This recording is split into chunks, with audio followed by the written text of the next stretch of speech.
Yes, urakaza neza kuri Alphonse Sport TV, aho usanga amakuru y'imikino, amakuru ya siporo, amakuru yo ku isi hose ndetse no mu Rwanda, aho tureba ingeri zose za siporo, basketball, volleyball, football ndetse n'indi mikino yose ngororamubiri. Nkwibutsa ko nta handi wabonera amakuru, wasanga amakuru uretse ku iyi channel yacu. Nkwibutsa niba ari ubwa mbere udukurikiye, kwibutsa gukanda subscribe ndetse no kukamenyetso ka bell kugira ngo video zacu zijye zikugeraho kandi ku gihe buri kanya.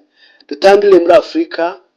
Perezida wa CAF Patrice Motsepe uyu munsi ku mugoroba bafitanye ikiganiro n'abanyamakuru, aho byitezwe ko ari bubazwe ku kibazo cya Senegal ndetse na Maroc, aho murabizi neza yuko mu minsi ishize havuzwe inkuru ko Senegal yambuye igikombe cya Afurika.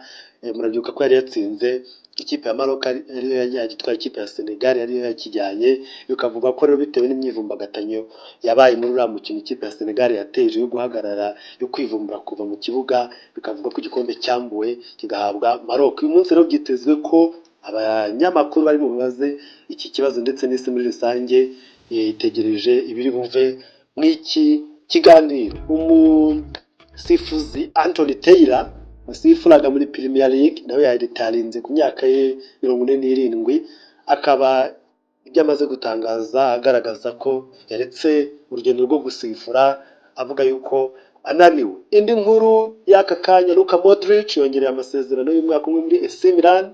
Rodri yari yaranzwe na Real Madrid, nawe iri kumushaka, ndetse na Michael Olise nyuma yo gutangaza ko yabwiye bagenzi be bakinana mu kipe y'igihugu ya France, yaba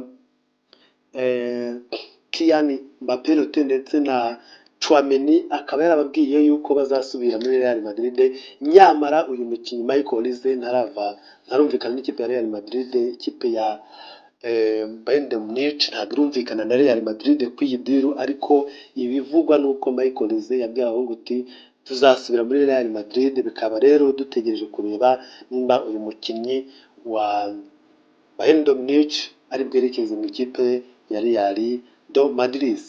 Ese ari bujyeyo? Reka twitege ibiri bube mu minsi iri imbere.